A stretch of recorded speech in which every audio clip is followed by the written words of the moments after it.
I have with me here Brian Earp. I'd like him to introduce himself before we start, because he's really active at the moment in the philosophical field. But could you introduce yourself for us, Brian? Sure. My name is Brian Earp. I'm a research associate at the University of Oxford in England, working in various topics in philosophy and ethics. And currently I'm a resident visiting scholar at the Hastings Center, which is a bioethics research institute in Garrison, New York. Absolutely brilliant. What brought us together was you posted a critique. Yeah, a critique of Sam Harris's book, The Moral Landscape, and I read that and thought it was pretty much bang on the money. And I wanted to speak about that, and I asked you, and you said yes. But before we get into that, I think it's important just to give a little context to talk about Hume's problem. Hume, famous Scottish philosopher a few hundred years ago, who developed the is-ought problem. So could you just run us quickly through maybe an example, or just briefly outline the is-ought problem? Sure. It's been stated a number of different ways by different philosophers, and Hume's is one of the more famous examples. But the basic idea is that there isn't any logical way to get from a descriptive statement, a statement about facts, what is the case in the world, to an evaluative or normative statement, how the world should be.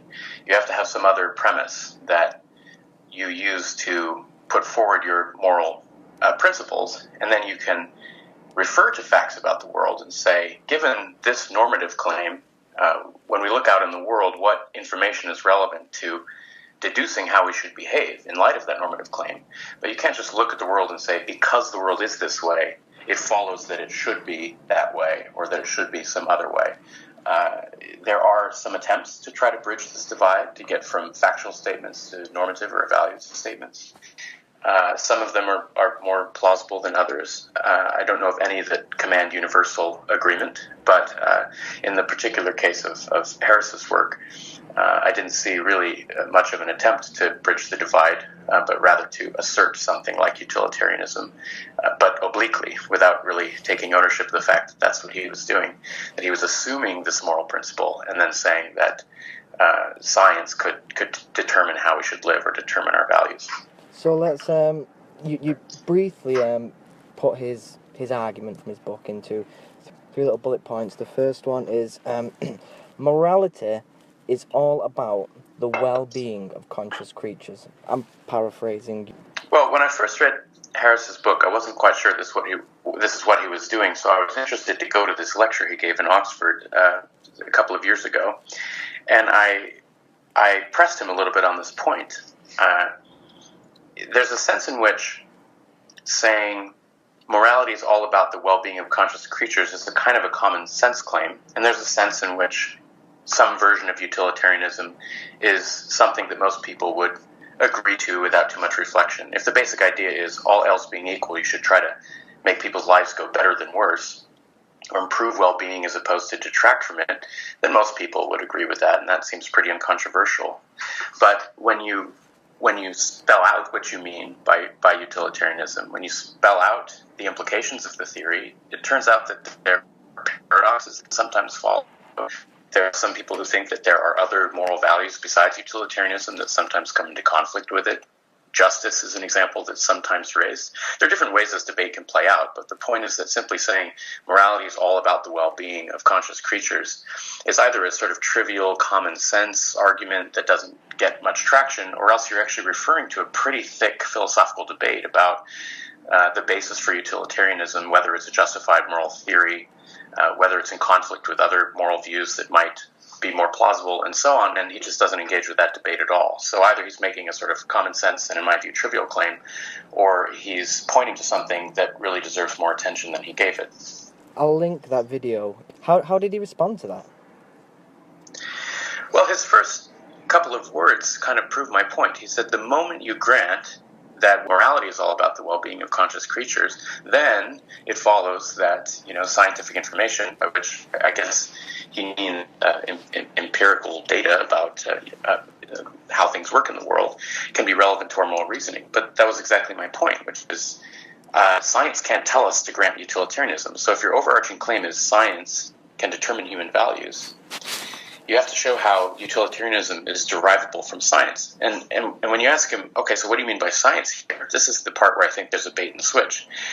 In this response, and as others have pointed out in various essays and critiques, what he means by science is basically something like rational inquiry or just philosophy.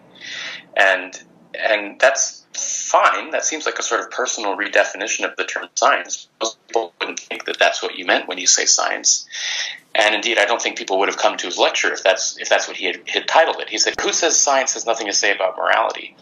But what he really means is, who says philosophy has nothing to say about morality? Well, that's totally uninteresting. Nobody says that. Everyone agrees that philosophy has all sorts of things to say about morality. So he gets people in because he's taking this term science, which creates one image in their mind of what they think he's saying. And then when you press him on it, what he turns out to mean by science is something like secular moral philosophy. So I think that's the bait and switch that's turned some people off to his argument. He uses another example in Moral Landscape, which you hit on as well, which I thought was quite interesting. He says, according to science, the Taliban, their treatment of women, making them wear burqas, is objectively, capital objectively, morally wrong. Yeah, so this example about the Taliban is interesting, and I think it gets at what is probably a deeper motivation for Harris. The Taliban is obviously a religious group that would make certain moral claims on the basis of scripture or a divine authority. And I think Harris is really interested to push back on this. He doesn't like that the moral conversation should be controlled by religious people, particularly religious people being the only ones who make objective moral claims to say this is the way it is because that's the way that God said it should be, or that's what I see in my scriptures. And then on the other hand, I think he's also concerned about developments in the sort of academic left, sort of postmodernism, cultural relativism, moral relativism, that says if something is accepted in some culture, then it's okay, or morality can only be determined in lights of local considerations. I think he's resistant to both of those things, and I am too. I think he's right to be resistant to that. I don't think that religion is the only source of meaningful conversations about objective moral rules. And nor do I think that a sort of naive cultural relativism or moral relativism is the way to go either. And I don't think it's the only alternative. I think secular moral philosophy is a good source of debate about potentially objectively binding moral rules that doesn't have to appeal to religion and that doesn't have to descend into some sort of relativism. But his strategy, rather than engaging with that secular moral philosophy literature, is to, I guess, just sort of call that all science, not really engage in the philosophical challenges and the thorny and difficult debates that are playing out in that literature, and then to say that science can determine human values, and then that's how it will be objective. That's how we can press back against the Taliban. I just don't think that's the way to go.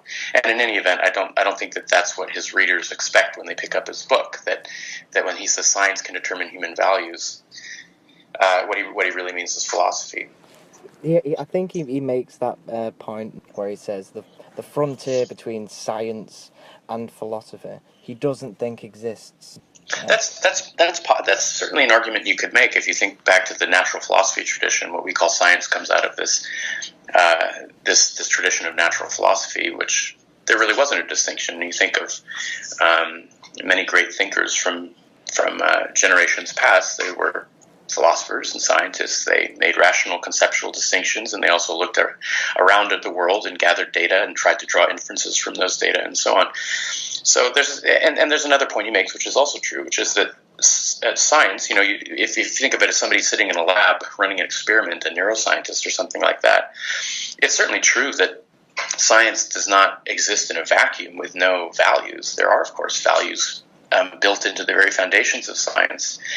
There are normative assumptions that play into how science is carried out. Things as simple as, for example, what kinds of questions should we fund to investigate. There's all sorts of ways in which values and sort of empirical science are wrapped up in each other. So that's a fine argument to make. But the problem is that that doesn't seem to be what he was setting out to do in his book. He was supposedly giving us an objective account of how we should behave and what we should believe. That's derivable in some way from what most people think of when they hear the term science. And he's fine to raise a more sophisticated understanding of science, but that's not why anyone picked up his book, and that was my concern. He's either saying something that's interesting but false, or uninteresting and true. And if those are your two options, I think you have to be a little bit more careful about how you present your argument. You mentioned that there are secular moral theories which you think are viable, that may give objective, or at least working on objective moral values, etc. Which ones would you say were really doing some good work at the moment? Which ones are you looking at? So I don't really subscribe to any particular moral theory, and often people will draw a distinction between so-called consequentialist theories, of which utilitarianism is a major example, and on the other side you often hear theories of that are so deontological is the saying. These are often sort of traced back to Kant, and the debate goes back and forth about whether you should adopt one form or the other, or whether on some level of abstraction both of them are really getting at the same idea. So I tend to make conditional statements just in my own work. I would say, if you agree with something like this utilitarian view, or if you're looking at this from a deontological perspective, what would follow from that? I just don't feel comfortable reaching back beyond that and trying to say that I personally have a view about something that objectively holds in morality. There are some people who are audacious enough to try to make that argument, but I'm not one of them. Yeah. Do you think, cutting back a little, do you think science will ever be able to encroach upon any sort of objective morality? It depends on what you mean by science. I certainly think it's the case that empirical information about how the world is important to our moral reasoning.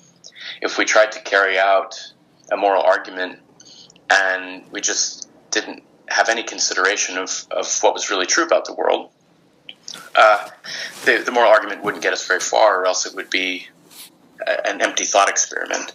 So the greatest possibility for science to help us out with moral questions is, I think, in the way that it's been doing for hundreds of years, which is to give us information about the way the world is, trying as hard, scientists are trying as hard as they can to rule out biases and other sort of extra scientific influences in the questions they ask, although that's hard to do. There's a lot of mess in science, which is something I've been researching a lot recently. Issues about failures to replicate major findings and biases in science and cultural influences in science and medicine and so on. So that's sort of a separate but related topic. I think the role of science is going to be what it's been for generations, which is to provide empirical information that we can use to follow our moral reasoning through. But I don't think it's ever going to be able to tell us what our moral premises should be. You said you've been researching a lot into how science can be, for want of a better word, bullshit. Would you run us through one of the most recent articles you've written? Maybe we could speak about that. Just get into that a little bit.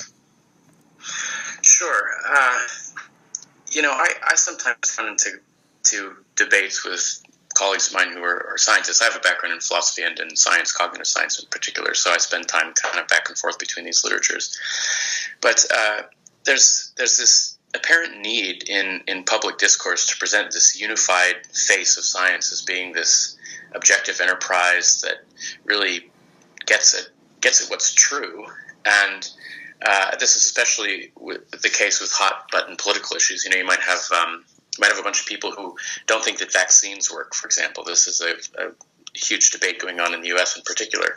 And then scientists want to say, well, science has shown that vaccines are have great benefit, very low risk, don't cause autism, and so on. Now, I'm not an expert in vaccines. I assume that that's true. But in the areas that I am an expert in, and I won't go into them in too much detail because I'm in this article I do talk about bullshit, and I don't want to call any particular person out for bullshit, at least not in this public way. Yeah. But, in the areas that I know very well in science and medicine, there is a lot of bullshit. There are a lot of articles written by people with lots of letters after their names who don't often check their references, or they'll cite something that doesn't really support what they say it does. They'll often make inferences about data that don't really follow. As I say in this paper you're referring to, I love science. I think science is the best method compared to all others that can get us at some sort of grip on empirical reality. But scientists are people. Scientists are flawed just like everyone else. They have cognitive biases and intellectual limitations, and there are also systematic problems in the way science is carried out. I mean, a major one is what's often referred to as publication bias against negative results. This is something I'm really worried about. For the longest time, journals would only or primarily publish studies that quote-unquote worked, that showed some sort of positive or interesting finding. And the problem with this is if you have, say, 20 laboratories running essentially the same experiment, and only one of them gets it to quote-unquote work, they get evidence of a significant effect. They'll publish that, but we have good reason to think that's probably just noise, whereas the other 19 labs that didn't show anything, because they know they aren't going to get a publication out of it, they don't even write up their experiment. So now the published literature is distorted because it's full of probably these errors, these statistical errors that look like findings, and nobody knows about the other studies that were run that weren't published unless you bump into somebody at the bar at a conference and they say, oh yeah, I ran a study like that and I couldn't get it to work. So I think, when we're talking about science and what it can show us about either these difficult moral and philosophical questions, or just even, whether we should rely on what shows up in a journal article, I think we have to take into account the fact that science has a lot of work to do to fix these systematic issues in the way we get from running an experiment to what shows up in a journal article, and making sure that that's as sort of unbiased and objective as possible. And right now it's very far from that. How would one go about fixing that system? I mean, journal applications, sending in journal submissions, etc., is already a notoriously difficult process. It takes a very long time to get reviewed, etc. Again, how would one go about sorting that, do you think?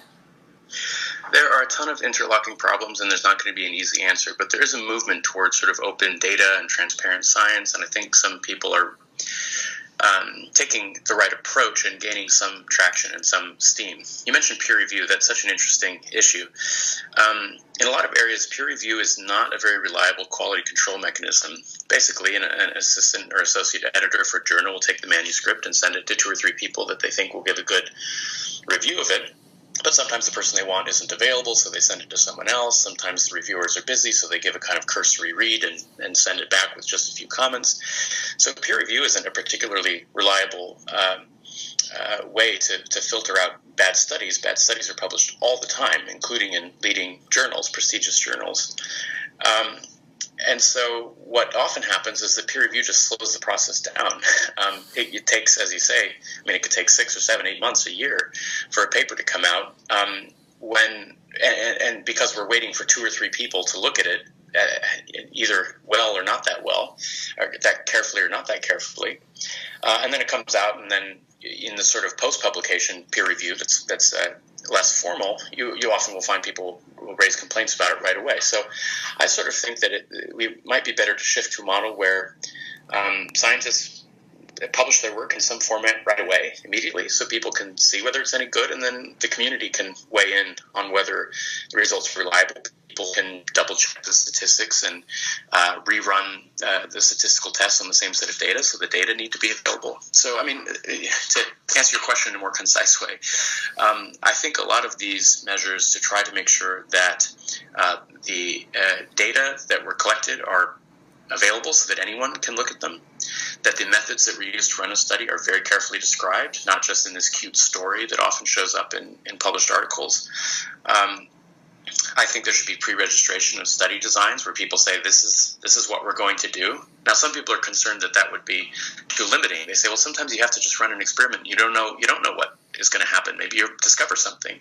The problem is that often in this case, scientists will collect data and then they'll run a statistical test and not really show anything, and then they'll run 2 or 3 or 4 other statistical tests because they're kind of fishing around and seeing what's going on.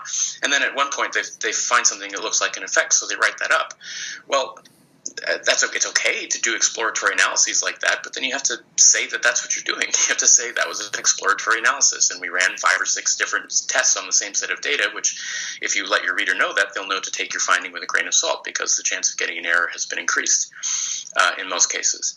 So, there's no simple solution, as you can tell by my rambling answer, but data transparency and making the process of science more open and available for others to look at each other's work, I think, would be a good first step. Yeah, well, we're speaking about science, we're speaking about morality, we're going down that sort of road, so I think we have to encroach upon free will. I think maybe, would you be okay touching upon that? Well, we can talk about free will. It's been a while since I've been digging into the sort of metaphysical literature on free will, but we can chat about it and see if I have anything interesting to say. Excellent. Well, what's your stance on free will? Where do you stand? I think it comes down with a lot of, as with the similar issues like consciousness, it comes down to what you mean by the term. I once read a paper about consciousness that somebody did a study and showed that something like 42 or 45 definitions of the word consciousness are swirling around in the literature, and you can go to a conference on consciousness and nobody's talking about the same thing. And I think a similar thing is true about free will.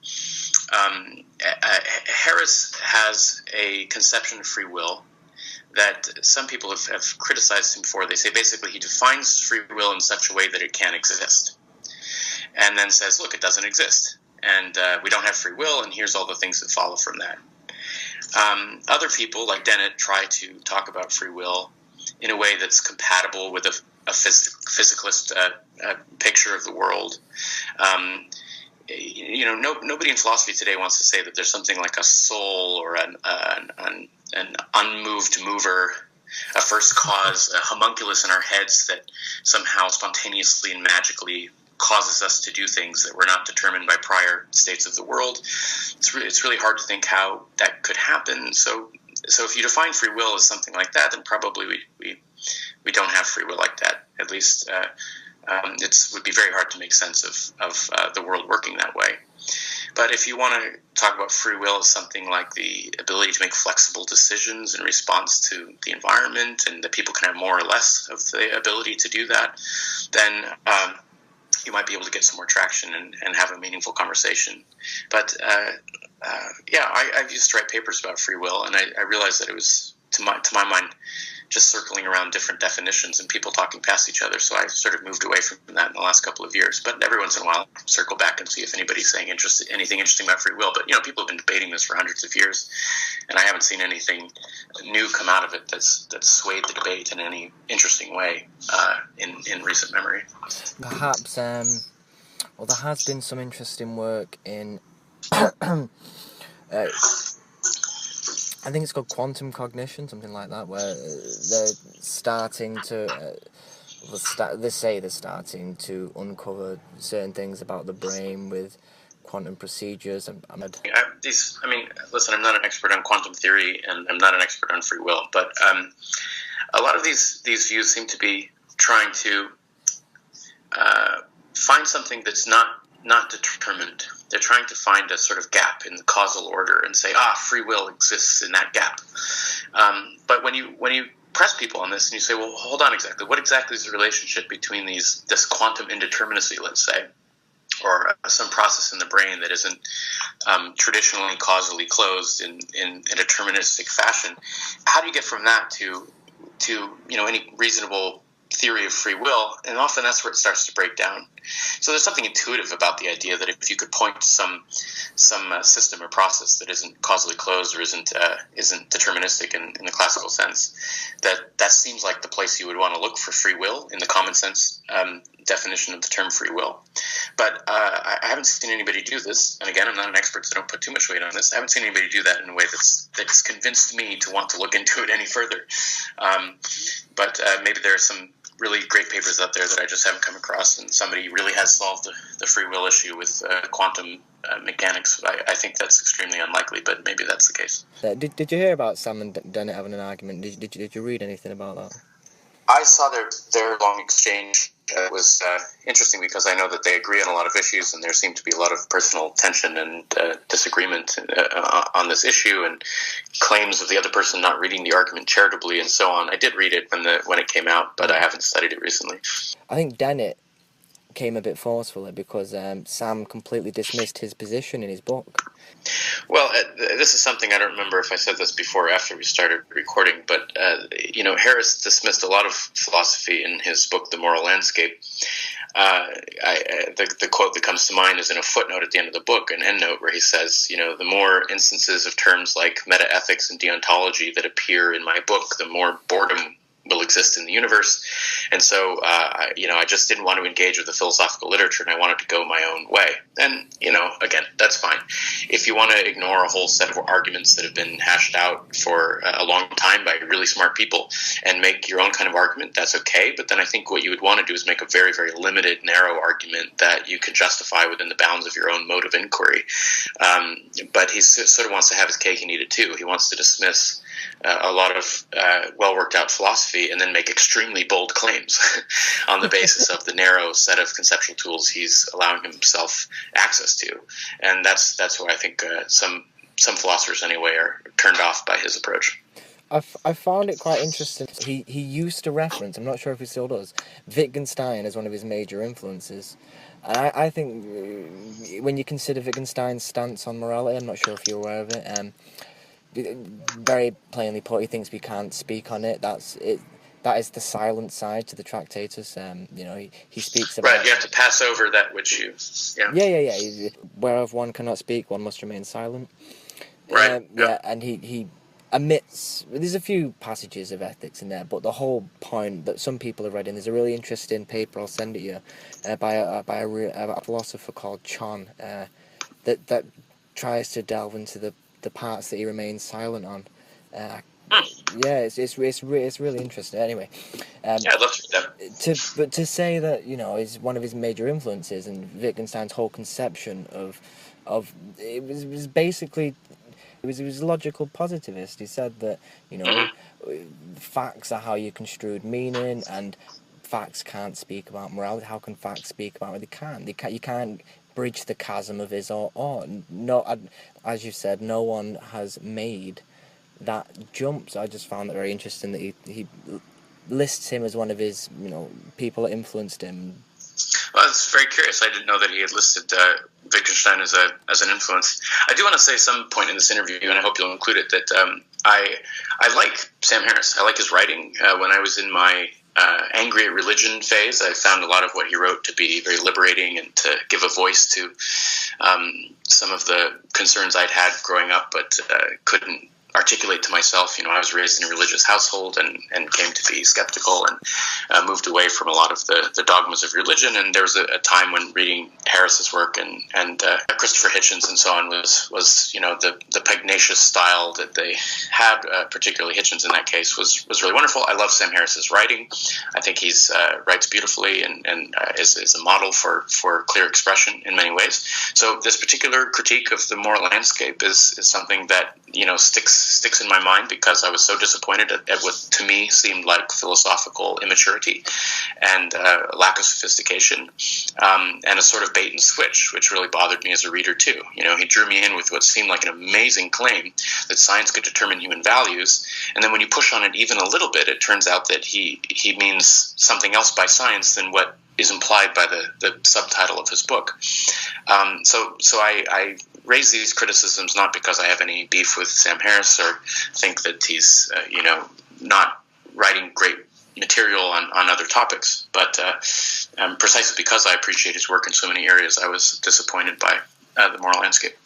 I would like to also agree with that. That, funnily enough, I was there too at one point. Hitchens and Harris, and they were the people that got me thinking about these things, which, you know, eventually led to me wanting to be a philosopher, I suppose.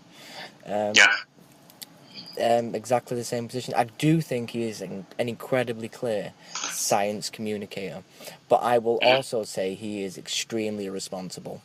In the sense that you've just said, in the sense that to say to the general public, okay, first of all, that we can get moral values from science, well, that's just a lie. It's just a lie. It's just a lie.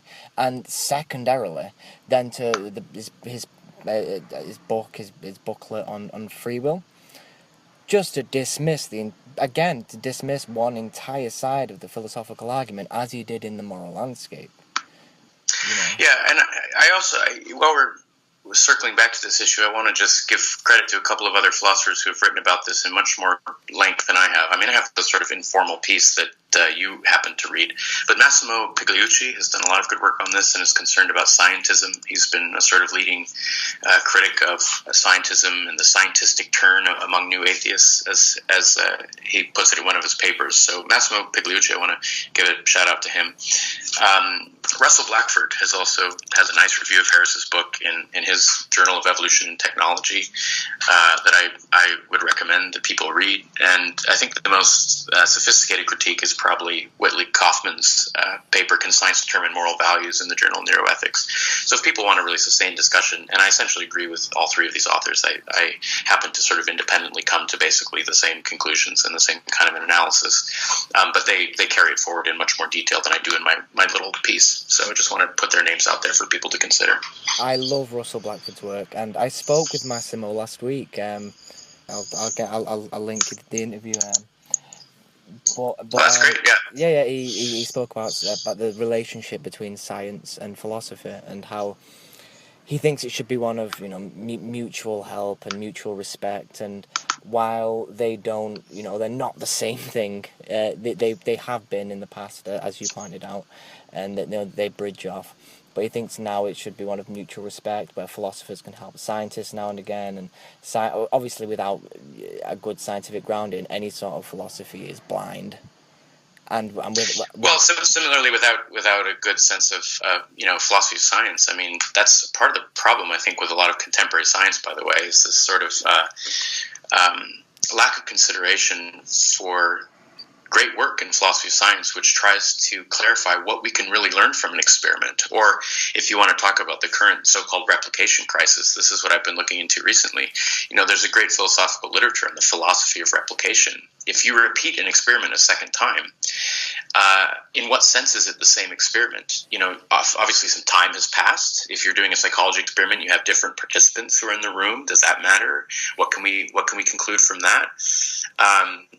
There's a further question of what you mean by replication. Is a successful replication getting the exact same p-value or the exact same effect size? Well, you wouldn't actually expect to get that based on some other considerations. So I think philosophy of science has a lot to offer to practicing scientists sitting at the bench and writing up their papers. And just as you say, philosophy that doesn't take into consideration what the best scientific conclusions that have been drawn is blind. And I see that happen a lot in moral philosophy. I see moral philosophers refer blandly to cases that really involve real people, and that there are some real data that might change your intuitions, but because they're sitting there with their heads in the clouds making these thought experiments, they don't bother to look into the issue and actually read the scientific papers, much less do so critically. And I think that the philosophy, a lot of moral philosophy, and even very applied sort of medical ethics work, really suffers from the unwillingness of many people in the philosophy tradition to read science and learn how to read it critically. So I completely agree with you, and I agree with Massimo. Absolutely brilliant. Well, I think that is the perfect point to end it on. So I really appreciate you speaking to me, Brian. It's been a great. So do you have anything else you want to add? No, thanks for the conversation. This was really fun, and I appreciate your reaching out to me, and happy to talk more about any of these issues anytime. Thank you. Well, I'll link your academic page and I'll link your Twitter in the page that I post this on. Anyone that's listening, check out Brian's work. He's publishing constantly. He's probably the most productive philosopher I've ever seen. So, refresh that page every other day and you'll be given a litany of new stuff. It's really good stuff as well. It's really interesting. Some of it is, it's not only good, it's really testing the boundaries, which I like to see. So again, sorry, go on, Brian. Thanks a lot. I really appreciate the compliment, and hope you enjoy the rest of your day. And thanks again for this great conversation.